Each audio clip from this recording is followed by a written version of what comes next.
This isn't part of my message tonight, but in light of the prophecies, it was my meditation today, and I just want to read this verse. In Isaiah chapter 53 and verse 5, very familiar to us, but I just want to read it and let it get our spirits. But he was wounded for our transgressions. He was bruised for our iniquities. The chastisement of our peace was upon him, and with his stripes we are healed. And I was impressed. Again, this is not my message tonight, but it was my thought today. You know, I was doing a little word study on that. Sometimes I like to do word studies to help understand what the verse really is saying. And look in multiple translations, look in dictionaries, look up the word and so forth.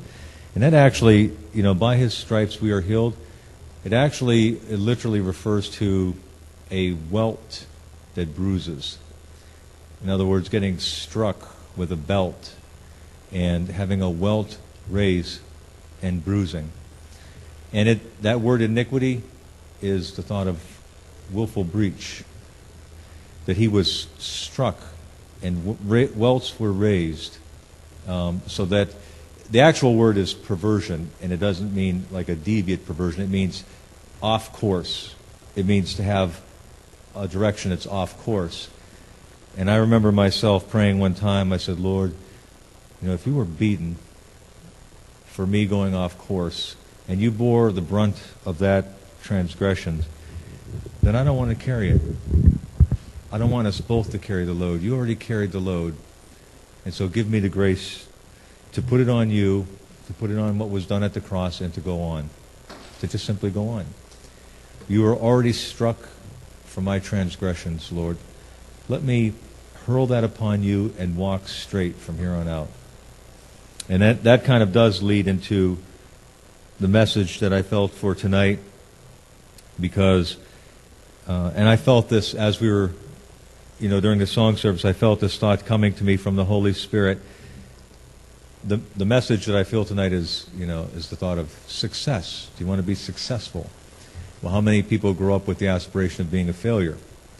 You know, that's not usually something the guidance counselor talks with you when you're in high school, saying, listen, if you want to be a failure, these are the steps. You got to follow them.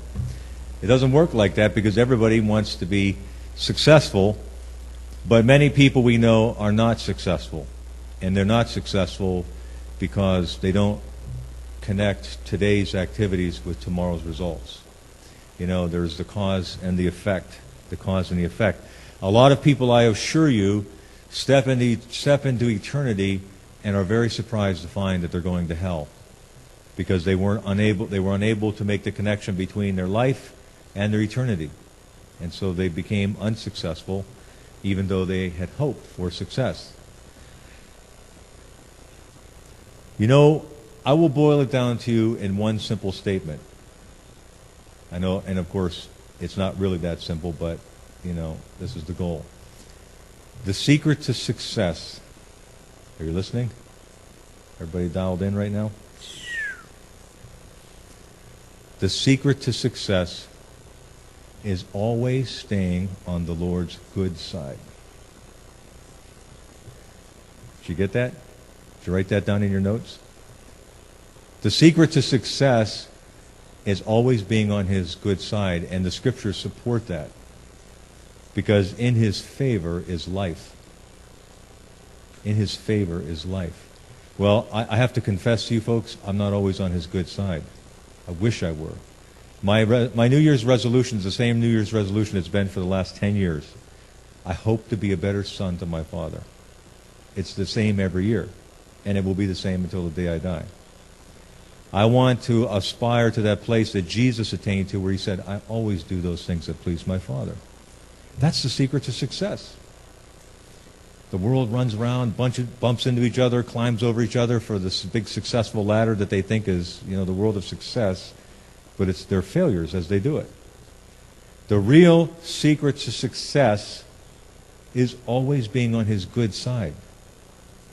Okay, now let's deal with the part that's not on his good side. We know that there's parts of our lives, at least for myself, I'm not going to impose it upon you, but areas in my life where I'm not compliant to the will of God for my life. Areas where I still find struggles. Areas where I still find, that I have to come back to the Lord and say, God, please forgive me.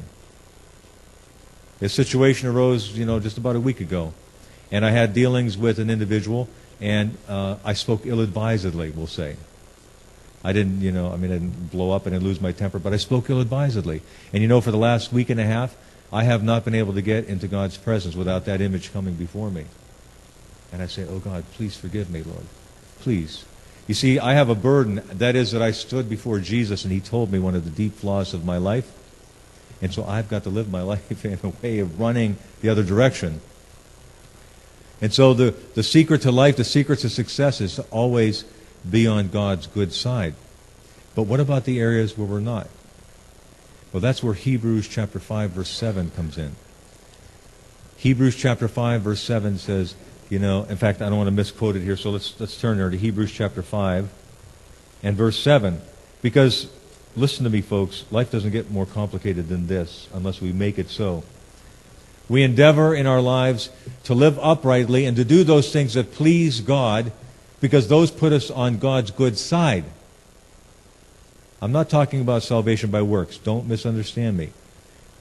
After we're saved, I'm talking about. We have an obligation to stay on God's good side. Don't you remember Moses said, who's on the Lord's side? We have an obligation to stay on His good side because in His favor is life. What does that imply? Outside of His favor is death. So the secret to success is staying on His good side. In Hebrews chapter 5, verse 7, teaches us how to deal with areas in our life that put us on the wrong side of God. In verse 7 it says, who in the days of his flesh, when he offered up prayers and supplications with strong crying and tears unto Him that was able to save him from death, and was heard in that he feared. The secret is this: stay on God's good side, and those things that are a wall between you and God, cry out with strong crying and tears that God would deal with those issues of your life. Continually cry out before Him and say, oh God, deal with this area of my life. You're on His good side, and for the areas that are not on His good side, you cry out. That's the secret. Okay? Did you all write that down in your notes? You can even put that in your margin. It's not a lot. Stay on God's good side. Listen to me, folks. Stay on His good side. Stay on God's good side. Because now we're going to go to the actual opening verse for our message tonight, and it's Ecclesiastes chapter 2.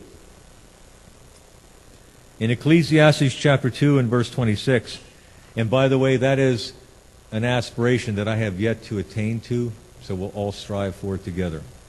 I have not stayed on God's good side, I'll be honest with you. I've wanted to, I long to. Even tonight as we're worshiping the Lord, I said, oh God, draw me with every ounce of my being tonight. I cry out to you, draw me closer and deal with those things, Lord, that put me on the wrong side of God. My father loved me. He had a hard time showing it, but my father loved me, and I don't doubt that.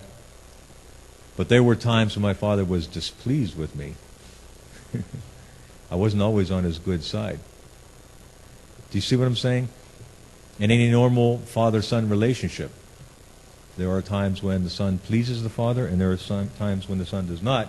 We're trying to deal with those areas that do not by crying out with strong crying and tears. And I'll be honest with you, folks. On the times when I'm aware that I've done something, I've thought something, I've said something, or I've acted in a way that God is not pleased with, I don't waste any time getting on my knees. I don't waste any time. I want to be on your good side, Lord. I know this doesn't please you. I want to be on your good side. I want to be on your good side. And I know you feel the same way too.